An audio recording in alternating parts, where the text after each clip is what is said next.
ایک دفعہ حضرت بہلول دانا اپنی موج مستی میں ایک چوراہے پر بیٹھے ہوئے تھے تو کیا دیکھا کہ ایک تاجر وہاں سے گزرا اور کہنے لگا کہ اے اللہ کے بندے بتاؤ کہ کس چیز کی تجارت کروں. تو آپ نے نا اس شخص سے کہا کہ تم ایسا کرو کہ تم کالے رنگ کا جو کپڑا ہے نا یہ سارے کا سارا خرید لو.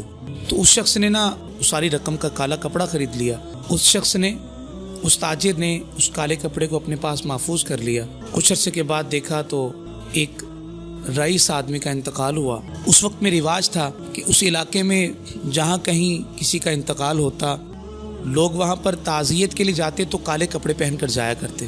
وہ تاجر کے پاس آئے لوگ, کہا کہ مجھے کالا کپڑا چاہیے. تو تاجر نے منہ مانگی قیمت حاصل کی اور اس کپڑے کو فروخت کیا, اس کپڑے کو سیل کیا, یعنی کہ بہت زیادہ قیمت پر بیچ کر کافی منافع حاصل کیا. وہ بڑا خوش ہوا کہ اس بار میری تجارت رنگ لے آئی ہے. کچھ عرصے کے بعد وہ بڑی شان و شوکت کے ساتھ گھوڑے پر بیٹھ کر اسی علاقے سے گزرا. حضرت بہلول دانا پر پھر اس کی نظر پڑی تو کہنے لگا یار یہ بزرگ وہی ہیں جن کے مشورے سے پہلے بھی مجھے بہت زیادہ فائدہ حاصل ہوا. دل میں خیال آیا کہ آج پھر ایسا کرتا ہوں کہ آج ان سے پھر مشورہ لیتا ہوں. لیکن اب اس کا انداز چینج تھا, کچھ تبدیلی تھی.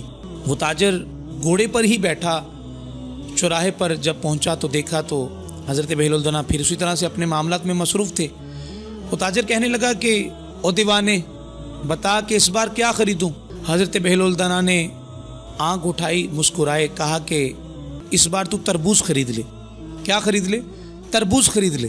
وہ تاجر کہنے لگا کہ انہی بزرگوں کی وجہ سے پہلے بھی مجھے بہت زیادہ فائدہ حاصل ہوا تو اب کے بار پھر میں ایسا ہی کروں گا, انہی کے مشورے پر چلتا ہوں. اس تاجر نے اپنی ساری رقم کا تربوز خرید لیا. وہ تربوز بکا نہیں, وہ تربوز چند ہی دن میں گل سڑ کر ضائع ہو گیا, کسی نے نہ خریدا اور وہ ساری کی ساری رقم ڈوب گئی. اسے بہت زیادہ نقصان ہوا, لوس ہوا. تو بھاگا آیا, کہنے لگا کہ حضرت آپ نے یہ کیا میرے ساتھ. حضرت بہلول دانا مسکرائے اور کہنے لگے کہ جب تو پہلی مرتبہ میرے پاس آیا تو نے ادب کے ساتھ پوچھا اور میں نے بھی محبت کے ساتھ تجھے اس کا مشورہ دیا, تجھے اس سے فائدہ ہوا, نقصان نہیں ہوا. لیکن جب دوبارہ تو میرے پاس آیا تو نے اپنی شان و شوکت کو مد نظر رکھا, اپنے اس منافع کو مد نظر رکھتے ہوئے مغروری لہجے میں مجھ سے پوچھا کہ اس بار کیا خریدوں دیوانے. تو میں نے بھی اسی طرح کا تجھے جواب دیا.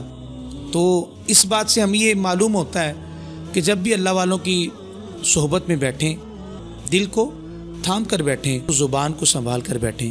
اللہ رب العزت ہمیں عمل کی توفیق عطا فرمائے.